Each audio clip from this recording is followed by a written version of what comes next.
ছবি দেখে নরমালি বোঝা যায় যে ভিতরে মৃত্যুদেহ আছে। হঠাৎ করে বৃষ্টি শুরু, সবাই পলিথিন দিয়ে লাশটা ঢেকে বারান্দায় বা ঘরে আশ্রয় নিয়েছে।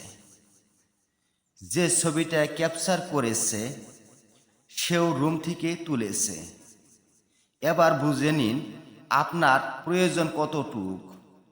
মরার একটু পরেই সবাই পর আপনার লাশটি ঘরে তোলা যাবে না। আপনার জন্য কেউ বৃষ্টিতেও ভিজতে পারবে না, শুধু একটু অস্ত্র ঝরবেই সবার। যা বাড়িতে পোষা কোনো প্রাণী মারা গেলেও জ্বরে চোখের থেকে, কিন্তু কোনো ব্যক্তির দামি কোনো অলংকার হারিয়ে হারিয়ে যতবার সে হারিয়ে যাওয়ার অলংকারের কথা স্মরণ করে ততবার আপনি মারা গেলেও স্মরণ করবে না। সুতরাং যতদিন বাঁচবেন নিজের জন্য বাঁচেন, ঈমান আমল নিয়ে বাঁচেন। কারণ সবচেয়ে আপন হলেন আমাদের রব, আমাদের আল্লাহ। আসুন এখন থেকেই পরকালের চিন্তা করি।